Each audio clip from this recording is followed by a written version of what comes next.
Chapter 8. The Socio-Psychological Foundations of Socialism, or the Theory of the State.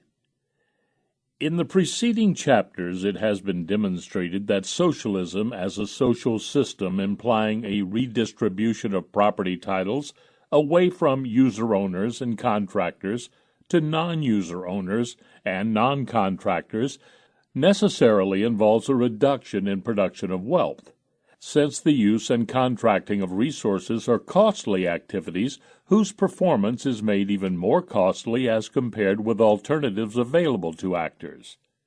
Secondly, such a system cannot be defended as a fair or just social order from a moral point of view, because to argue so, in fact, to argue at all, in favor or against anything, be it a moral, non-moral, empirical, or logico-analytical position, necessarily presupposes the validity of the first use, first own rule of the natural theory of property and capitalism, as otherwise no one could survive and then say or possibly agree on anything as an independent physical unit. If neither an economic nor a moral case for socialism can be made, then socialism is reduced to an affair of merely social psychological significance. What, then, are the socio-psychological foundations on which socialism rests? Or, since socialism has been defined as an institutionalized policy of redistribution of property titles away from user-owners and contractors, how is an institution that implements a more or less total expropriation of natural owners possible? If an institution exists that is allowed to appropriate property titles other than through original appropriation or contract, it must assumedly damage some people who consider themselves to be the natural owners of these things. By securing and possibly increasing its monetary and or non-monetary income, it reduces that of other people, something categorically different from the situation that exists when there is a contractual relationship among people in which no one gains at the expense of anyone else, but everyone profits, as otherwise there simply would not be any exchange. In this case, one can expect resistance to the execution of such a policy. This inclination to resist can, of course, be more or less intensive, and it can change over time and become either more or less pronounced and pose a greater or smaller threat to the institution carrying out the policy of redistribution. But as long as it exists at all, the institution must reckon with it. In particular, it must reckon with it if one assumes that the people representing this institution are ordinary people who, like everyone else, have an interest not only in stabilizing their current income, which they are able to secure for themselves in their roles as representatives of this institution, but also in increasing this income as much as possible. How, and this is precisely the problem, can they stabilize and possibly increase their income from non-contractual exchanges, even though this necessarily creates victims, and over time, increasing numbers of victims, or victims who are increasingly hurt? The answer can be broken down into three parts, which will be discussed in turn. 1. By aggressive violence. 2. By corrupting the public through letting them, or rather parts of them, share in the enjoyment of the receipts coercively extracted from natural owners of things. And 3. By corrupting the public through letting them, or parts of them, participate in the specific policy of expropriation to be enacted. To assure its very existence, any institution that enforces a socialist theory of property must rely on the continual threat of violence. Any such institution threatens people who are unwilling to accept its non-contractual appropriations of their natural property with physical assault, imprisonment, enslavement, or even death. And it must carry out such threats, if necessary, in order to stay trustworthy, as the kind of institution that it is. Since one is dealing with an institution, an organization, that is, which performs these actions on a regular basis, It is almost self-explanatory that it refuses to call its own practice of doing things aggression, and instead adopts a different name for it, with neutral or possibly even positive connotations. In fact, its representatives might not even think that they themselves are aggressors when acting in the name of this organization. However, it is not names or terms that matter here or elsewhere, but what they really mean. Regarding the content of its actions, violence is the cornerstone of socialism's existence as an institution. And to leave no room for misunderstanding here, the violence on which socialism rests is not the kind of violence that a natural owner of things would use or threaten to use against aggressive intruders of his property. It is not the defensive threat toward a prospective murderer of, let us say, subjecting him to capital punishment should he in fact murder someone. Rather, it is aggressive violence directed at innocent victims. An institution carrying out socialism literally rests on the threat posed by a prospective murderer against innocent people, i.e., people who have not done any physical harm whatsoever to anyone, to kill them, if they do not fully comply with his demands or even kill them just for the fun of killing. It is not at all difficult to recognize the truth of this. In order to do so, it is only necessary to assume a boycott of any exchange relation with the representatives of socialism because such an exchange, for whatever reasons, no longer seems profitable. It should be clear that in a social system based on the natural theory of property, under capitalism, anyone would have the right to boycott at any time, as long as he was indeed the person who appropriated the things concerned by using them before anyone else did, or by acquiring them contractually from a previous owner. However much a person or an institution might be affected by such a boycott, it would have to tolerate it and suffer silently, or else try to persuade the boycotter to give up his position by making a more lucrative offer to him. But it is not so with an institution that puts socialist ideas regarding property into effect.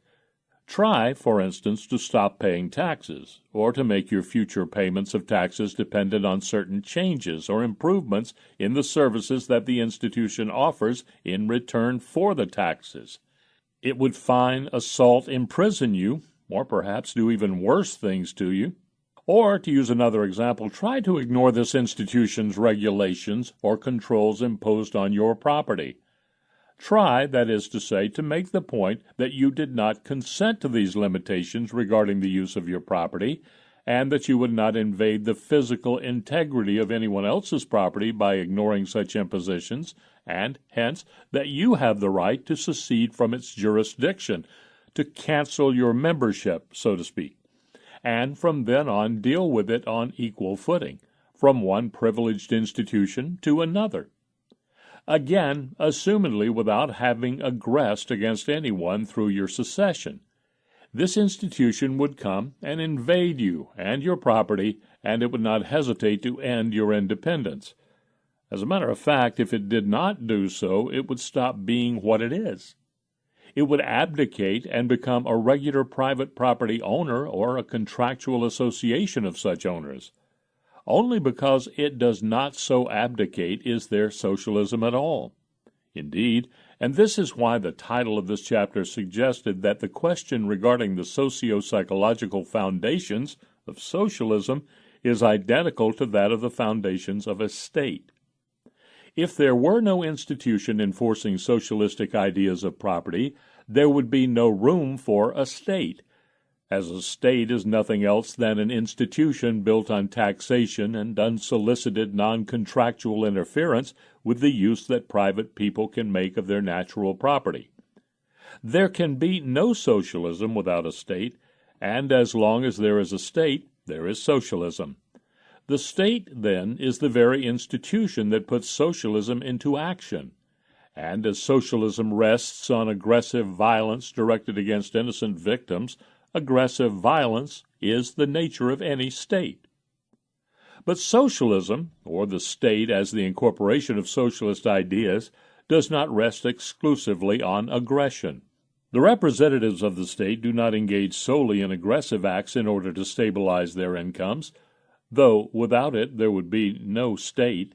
As long as the relationship between the state and private property owners is exclusively a parasitic one, and the activities of the representatives of the state consist entirely of unsolicited interferences with other people's property rights, designed to increase the income of the former at the expense of a corresponding reduction in income of the latter, and these agents of socialism, then, do nothing else with their income than consume it for their own private purposes, then the chances for the state's growth and the spread of socialism are at least very limited and narrow. Certainly one man or one group of men possessed with sufficient aggressive energies can inspire enough fear in one, and possibly even in a few others, or in another more numerous group of men who, for whatever reason, lack such characteristics, and can establish a stable relationship of exploitation. But it is impossible to explain the fact, characteristic of all states and each and every socialist social system, that the group of men representing the state can hold people 10, 100, or even 1,000 times more numerous than they themselves in submission, and extract from them the incredibly large amounts of income that they in fact do, only by instilling fear in them. It might be thought that an increase in the degree of exploitation could explain the size of income.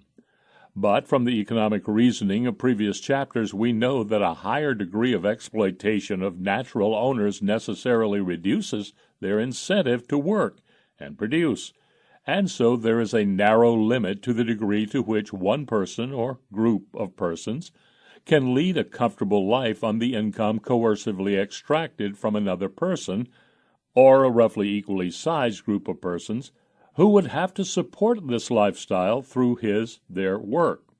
Hence, in order for the agents of socialism to be able to lead a comfortable life and prosper as they do, it is essential that the number of exploited subjects be considerably larger and grow over proportionally as compared with those of the representatives of the state itself.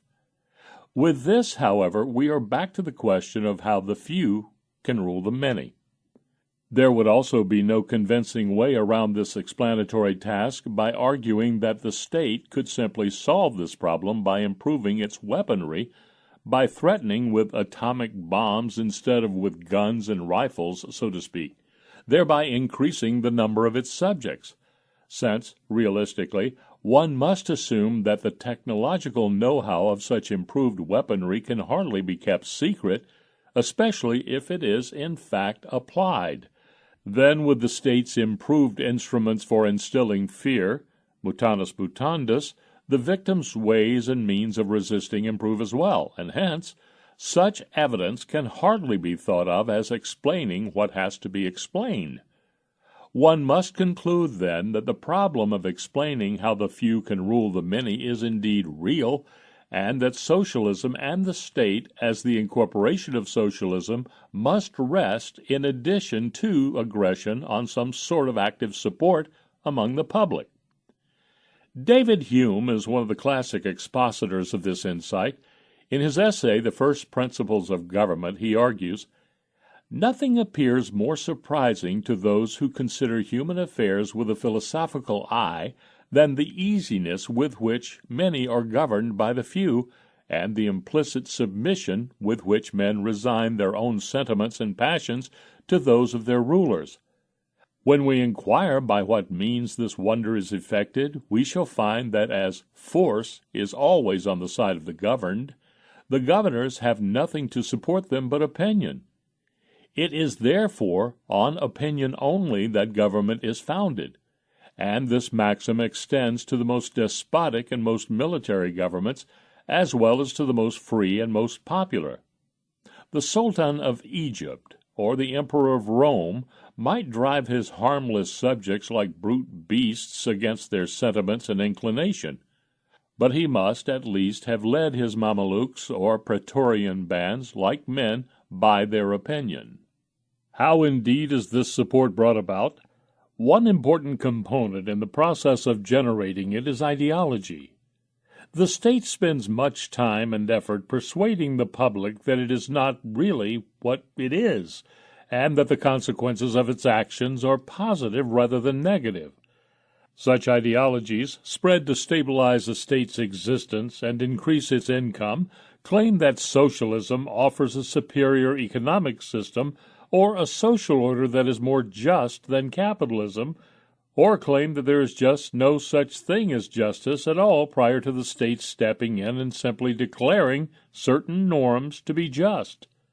And such ideologies, too, less attractive now but once extremely powerful, are those, for example, of the state being sanctified by religion, or of the rulers not being ordinary people, but instead godlike superhumans who must be obeyed because of their natural superiority.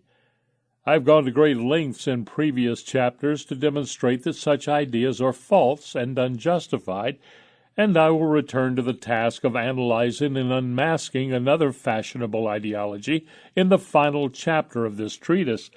But regardless of the falsity of these ideologies, it must be recognized that they certainly do have some effect on people, and that they do contribute, some more so than others, to their submission to a policy of aggressive invasion of the property rights of natural owners.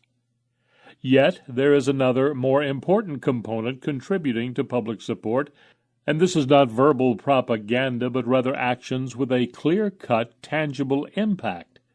Instead of being a mere parasitic consumer of goods that other people have produced, the state, in order to stabilize itself and increase its income as much as possible, adds some positive ingredients to its policy designed to be of use to some people outside the circle of its own personnel.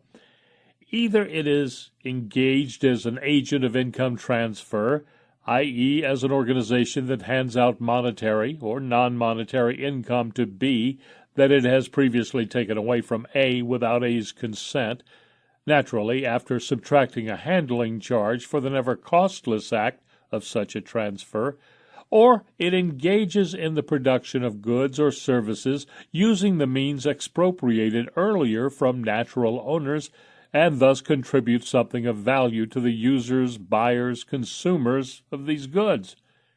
Either way, the state generates support for its role. The recipients of transferred incomes, as well as the users, consumers of state-produced goods and services, become dependent, to varying degrees, on the continuation of a given state policy for their current incomes, and their inclination to resist the socialism embodied in state rule is reduced accordingly.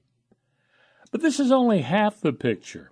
The positive achievements of the state are not undertaken simply to do something nice for some people, as, for instance, when someone gives somebody else a present, nor are they done simply to gain as high an income as possible from the exchange for the organization doing them, as when an ordinary profit-oriented institution engages in trade. Rather, they are undertaken in order to secure the existence and contribute to the growth of an institution that is built on aggressive violence. As such, the positive contributions emanating from the state must serve a strategic purpose. They must be designed to break up resistance to or add support for the continued existence of an aggressor as an aggressor. Of course, the state can err in this task, as can any ordinary business, because its decisions about what measures best serves its strategic purposes have to be made in anticipation of certain expected results. And if it errs with respect to the responses following its policy decisions, instead of rising, its income can fall, jeopardizing its very existence, just as a profit-oriented institution can make losses or even go bankrupt if the public is not willing to deliberately buy what it was expected to buy. But only if the peculiar strategic purpose of state transfers and state production, as compared with private transfers or production, is understood, does it become possible to explain typical, recurring structural patterns of a state's action, and to explain why states generally and uniformly prefer to go into certain lines of activities rather than others. As regards the first problem, it does not make sense for a state to exploit every individual to the same extent, since this would bring everyone against it, strengthen the solidarity among the victims, and in any case, it would not be a policy that would find many new friends. It also does not make sense for a state to grant its favors equally and indiscriminately to everybody. For if it did, the victims would still be victims, although perhaps to a lesser degree. However, there would then be less income left to be distributed to people who would truly profiteer from state action, and whose increased support could help compensate for the lack of support from victimized persons. Rather, state policy must be, and indeed is, guided by the motto divide et impera, treat people differently, play them against each other, exploit one possibly smaller group and favor another possibly larger group at the former's expense, and so counterbalance increased resentment or resistance of some by increased support of others. Politics, as politics of a state, is not the art of doing the possible, as statesmen prefer to describe their business. It is the art, building on an equilibrium of terror, of helping to stabilize state income on as high a level as possible by means of popular discrimination and a popular discriminatory scheme of distributional favors.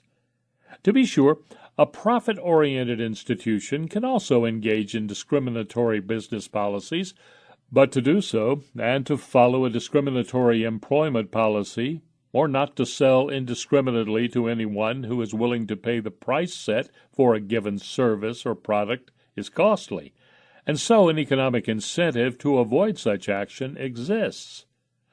For the state, on the other hand, there is every incentive in the world to engage in such discriminatory practices. Regarding the kinds of services preferably offered by the state, clearly the state cannot produce everything, or at least not everything to the same extent, for if it tried to do so, its income would actually fall. As the state can only appropriate what has in fact been produced earlier by natural owners, and the incentive to produce anything in the future would be almost completely gone in a system of all-around socialization. It is of utmost importance in trying to implement socialism, then, that a state engage in and concentrate on the production and provision of such goods and services, and mutatis mutandis, drive private competitors out of the competition in such lines of productive activities, thereby monopolizing their provision, which are strategically relevant for preventing or suppressing any actual revolt or rebellion or revolution. Thus, all states, some more extensively than others, but every state to a considerable degree, have felt the need to take the system of education, for one thing, into their own hands. It either directly operates the educational institutions or indirectly controls such institutions by making their private operation dependent on granting of a state license, thus ensuring that they operate within a predefined framework of guidelines provided by the state. Together with a steadily extended period of compulsory schooling, this gives the state a tremendous head start in the competition among different ideologies for the minds of the people. Ideological competition, which might pose a serious threat to state rule, can thereby be eliminated, or its impact considerably reduced, especially if the state, as the incorporation of socialism, succeeds in monopolizing the job market for intellectuals by making a state license the prerequisite for any sort of systematic teaching activity. The direct or indirect control of traffic and communication is of similar strategic importance for a state. Indeed, all states have gone to great pains to control rivers, coasts, seaways, streets, and railroads, and especially mail, radio, television, and telecommunication systems. Every prospective dissident is decisively restrained in his means of moving around and coordinating the actions of individuals if these things are in hand or under the supervision of the state. The fact, well known from military history, that traffic and communication systems are the very first command posts to be occupied by any state attacking another, vividly underlines their central strategic significance in imposing state rule on a society. A third central concern of strategic relevance for any state is the control and possible monopolization of money. If the state succeeds in this task, and, as is the case now all over the world, supplants a system of free banking and metal-based currency, most commonly the gold standard, with a monetary system characterized by a state-operated central bank and paper money backed by nothing but paper and ink, a great victory has indeed been reached. In its permanent struggle for higher income, the state is no longer dependent on the equally unpopular means of increased taxation or currency depreciation, coin clipping, which at all times has been unmasked quickly as fraudulent. Rather, it can now increase its own revenue and decrease its own debt almost at will by printing more money, as long as the additional money is brought into circulation before the inflationary consequences of this practice have taken effect or have been anticipated by the market. Fourth, and last, there is the area of the production of security, of police, defense, and judicial courts. Of all the state-provided or controlled goods or services, this is certainly the area of foremost strategic importance. In fact, it is of such great significance for any state to gain control of these things, to outlaw competitors, and to monopolize these activities that state and producer of law and order have frequently been considered synonyms. Wrongly so, of course, as the state must be correctly described as an institute of organized aggression, attempting only to appear as an ordinary producer in order to continue aggressing against innocent natural owners. But the fact that this confusion exists and is widely shared can be explained with reference to the observation that all states must monopolize the production of security because of its central strategic importance, and hence these two terms, different as they are with respect to their intentional meaning, indeed have the same extensional meaning. It is not difficult to see why, in order to stabilize its existence, a state cannot, under any circumstances, leave the production of security in the hands of a market of private property owners. Since the state ultimately rests on coercion, it requires armed forces. Unfortunately, for any given state, that is, other armed states exist, which implies that there is a check on a state's desire to expand its reign over other people and thereby increase its revenue appropriated through exploitation. It is unfortunate for a given state, too, that such a system of competing states also implies that each individual state is somewhat limited regarding the degree to which it can exploit its own subjects, as their support might dwindle if its own rule is perceived as more oppressive than that of competing states. For then the likelihood of a state's subjects collaborating with a competitor in its desire to take over, or that of voting with their feet, leaving one's own country and going to a different one, might increase. It is even more important, then, for each individual state to avoid any such unpleasant competition from other potentially dangerous armed organizations, at least within the very territory it happens to control.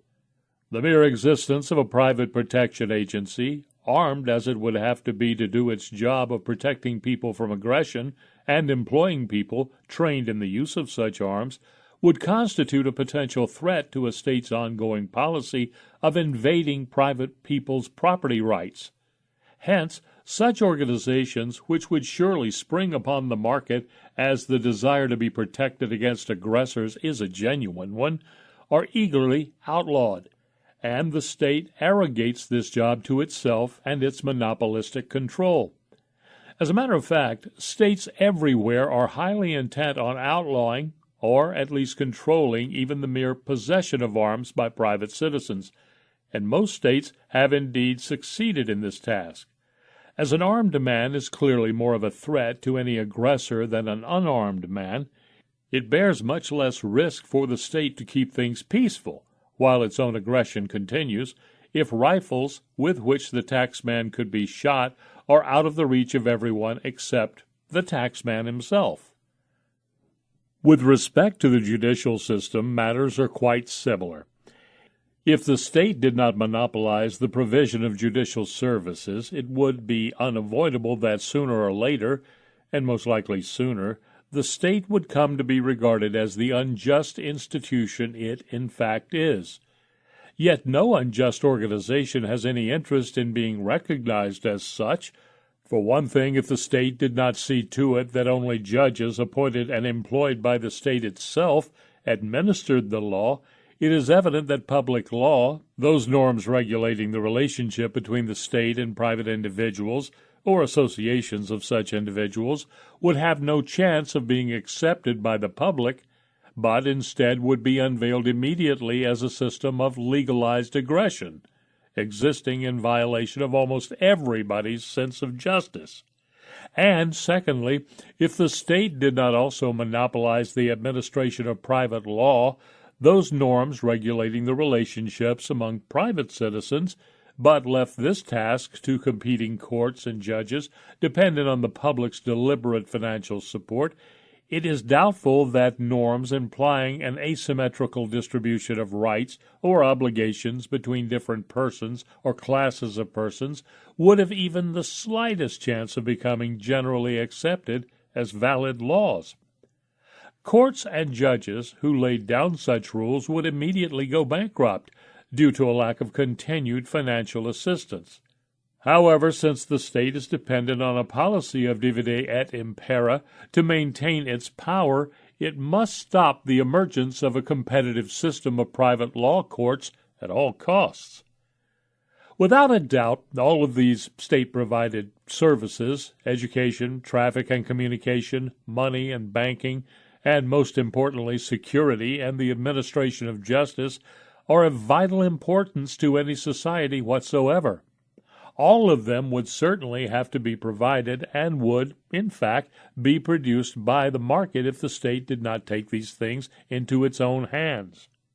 But this does not mean that the state is simply a substitute for the market. The state engages in these activities for an entirely different reason than any private business would, not simply because there is a demand for them, but rather because these areas of activities are of essential strategic importance in assuring the state's continued existence as a privileged institution built on aggressive violence. And this different strategic intent is responsible for a peculiar kind of product, since the educators, employees of traffic and communication systems, those of central banks, the police, and judges are all paid by taxes. The kind of products or services provided by a state, though certainly of some positive value to some people, can never be of such quality that everyone would deliberately spend his own money on them. Rather, these services all share the characteristic that they contribute to letting the state increase its own coercively extracted income by means of benefiting some while harming others. But there is even more to the socio-psychological foundations of the state as an institution of continued aggression against natural owners than the popular redistribution of strategically important goods and services. Equally important for the state's stability and growth is the decision-making structure which it adopts for itself, its constitution. An ordinary profit-oriented business would try to adopt a decision-making structure best suited to its goal of maximizing income through the perception and implementation of entrepreneurial opportunities, i.e., differences in production costs and anticipated product demand. The state, in comparison, faces the entirely different task of adopting a decision-making structure which allows it to increase maximally its coercively appropriated income, given its power to threaten and bribe persons into supporting it by granting them special favors. I submit that the best decision-making structure for doing so is a democratic constitution, i.e., the adoption of majority rule. In order to realize the validity of this thesis, only the following assumption need be made. Not only the persons actually representing the state have the desire, which they incidentally are always permitted to satisfy, to increase their income at the expense of a corresponding income reduction of natural owners, producers, and contractors. This lust for power and the desire to rule others also exists among people governed. Not everyone has this desire to the same extent. Indeed, some people might never have it. But most people have it quite normally on recurring occasions.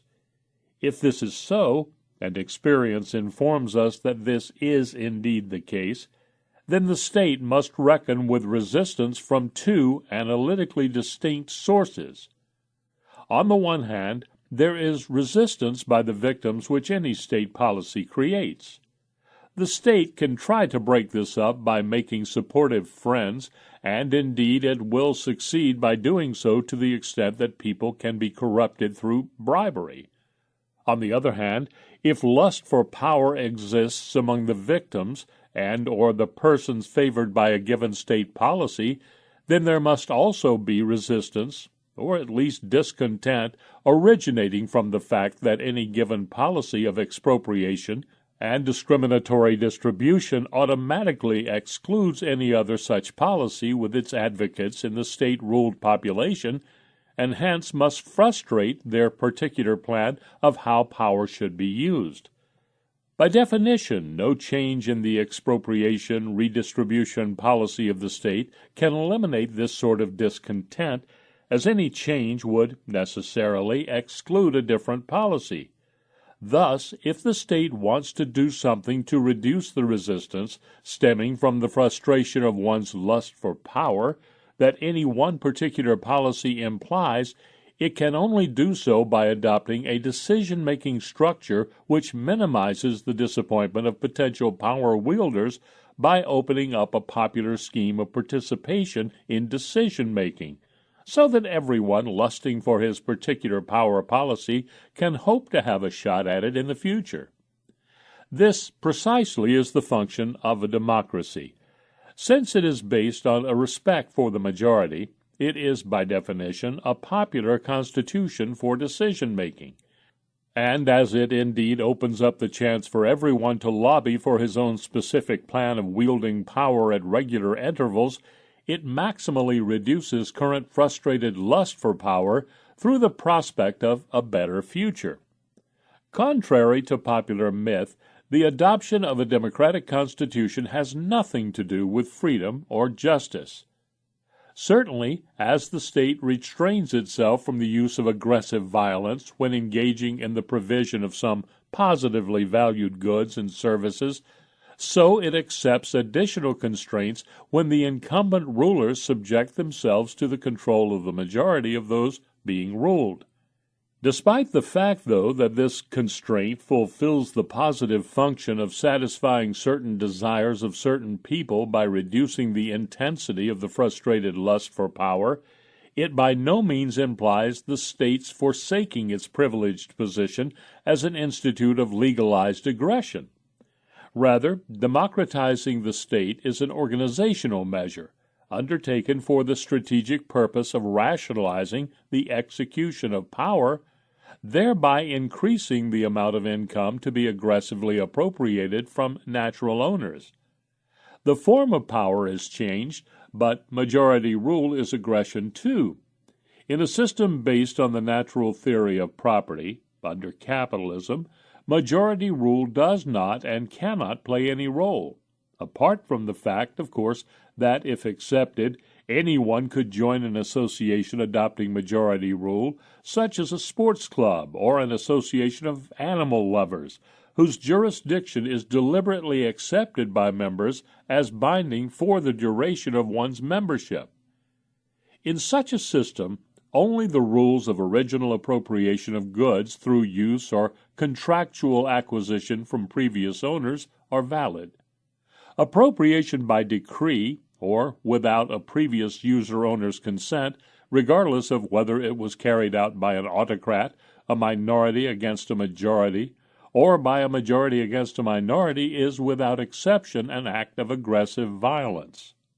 What distinguishes a democracy from an autocracy, monarchy, or oligarchy is not that the former means freedom, whereas the others mean aggression.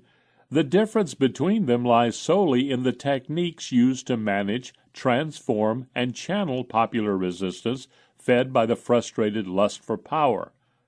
The autocrat does not allow the population to influence policy in any regular, formalized way, even though he too must pay close attention to public opinion in order to stabilize his existence. Thus, an autocracy is characterized by the lack of an institutionalized outlet for potential power wielders. A democracy, on the other hand, has precisely such an institution. It allows majorities, formed according to certain formalized rules, to influence policy changes regularly.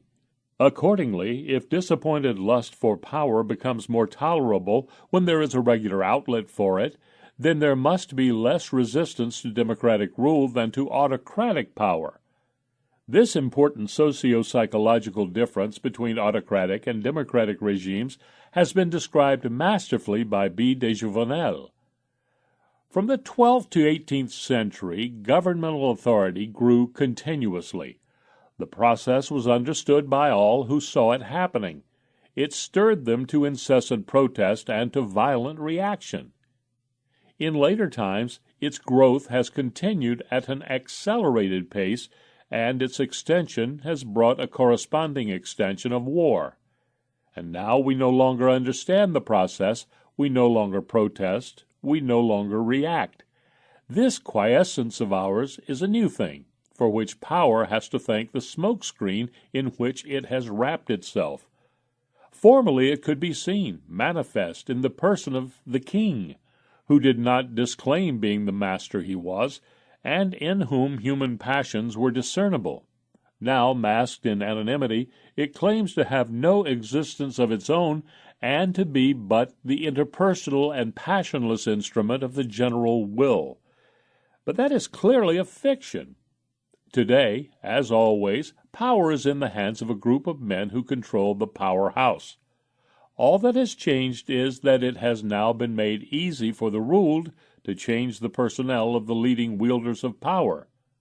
Viewed from one angle, this weakens power, because the wills which control a society's life can, at the society's pleasure, be replaced by other wills, in which it feels more confident. But by opening the prospect of power to all the ambitious talents, this arrangement makes the extension of power much easier. Under the Ancien regime, society's moving spirits, who had, as they knew, no chance of a share in power, were quick to denounce its smallest encroachment.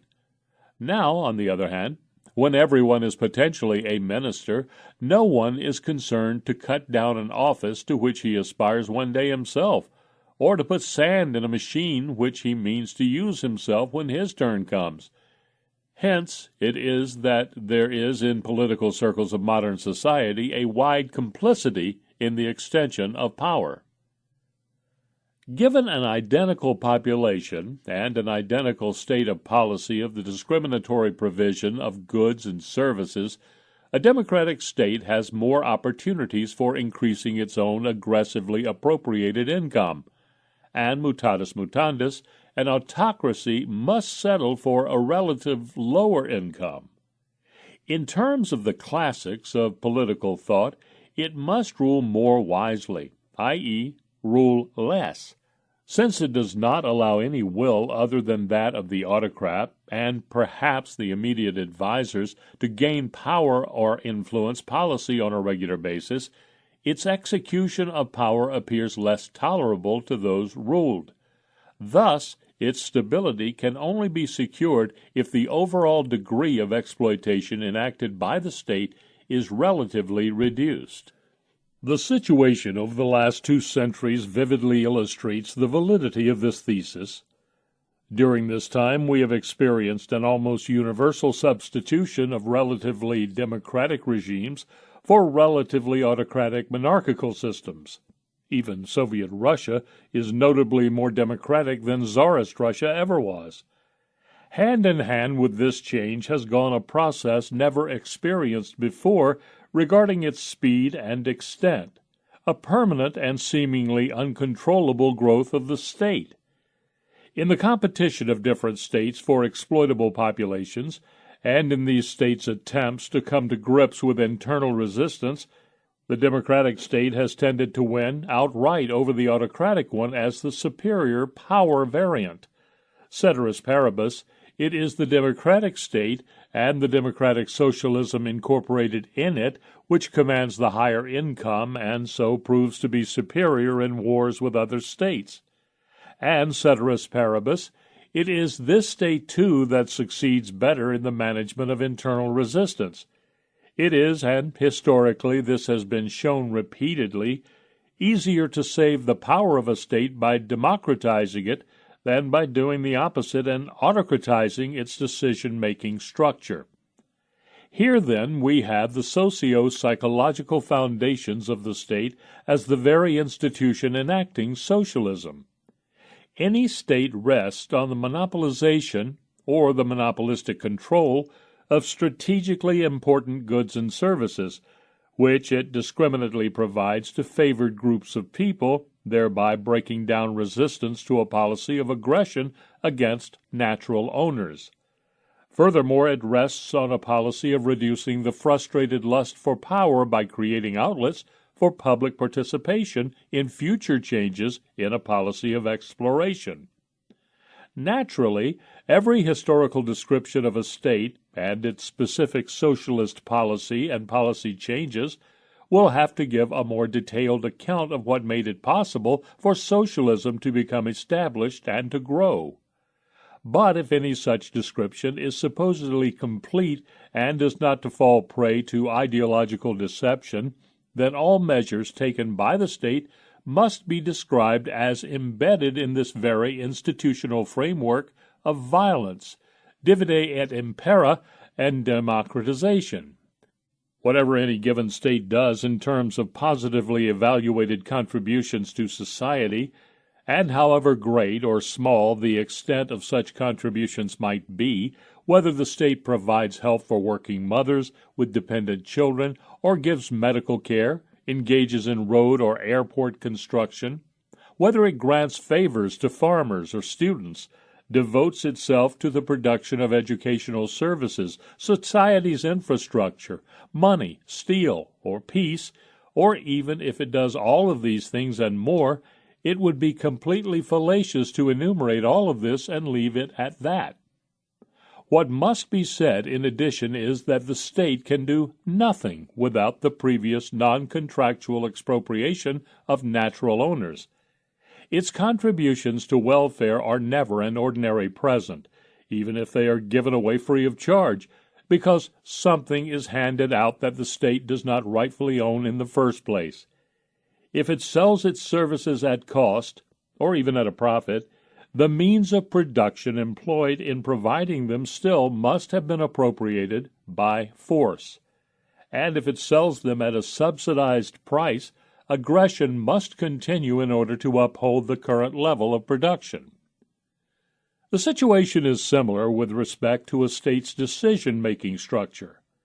Whether a state is organized autocratically or democratically, has a centralized or decentralized decision-making structure, a single or multi-stage representational structure, whether it is organized as a system of parties or as a corporate state, it would be delusory to describe it in these terms and leave it at that.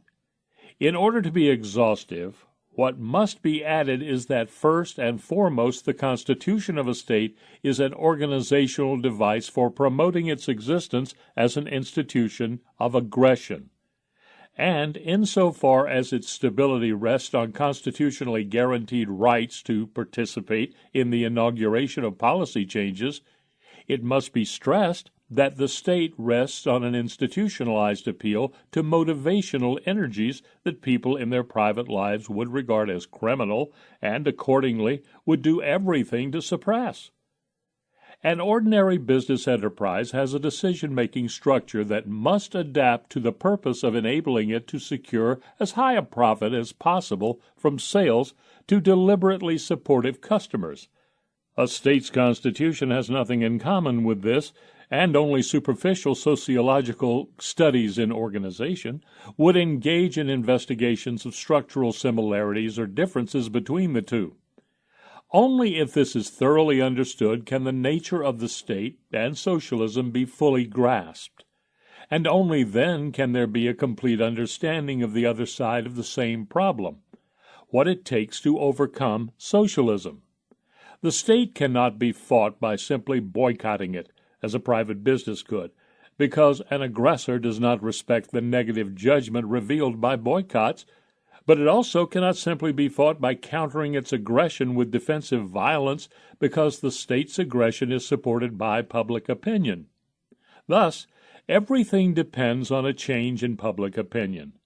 More specifically, everything depends on two assumptions and the change that can be achieved regardless of their status as realistic or unrealistic. One such assumption was implied when it was argued above that the state can generate support for its role by providing certain goods and services to favored groups of people. There, evidently, the assumption involved was that people can be corrupted into supporting an aggressor if they receive a share, however small, of the benefits. And since states exist everywhere, this assumption, happily for the state, must indeed be said to be realistic everywhere today. But then there is no such thing as a law of nature stating that this must be so forever. In order for the state to fail in reaching its objective, no more and no less than a change in general public opinion must take place. State-supportive action must come to be regarded and branded as immoral because it is a support given to an organization of institutionalized crime. Socialism would be at its end if only people stopped letting themselves be corrupted by the state's bribes, but would, let us say, if offered, take their share of the wealth in order to reduce the state's bribing power, while continuing to regard and treat it as an aggressor to be resisted, ignored, and ridiculed at any time and in any place. The second assumption involved was that people indeed lust for power, and hence can be corrupted into state-supportive action if given a chance to satisfy this lust. Looking at the facts, there can hardly be any doubt that today this assumption, too, is realistic. But once again, it is not realistic because of natural laws, for, at least in principle, it can deliberately be made unrealistic.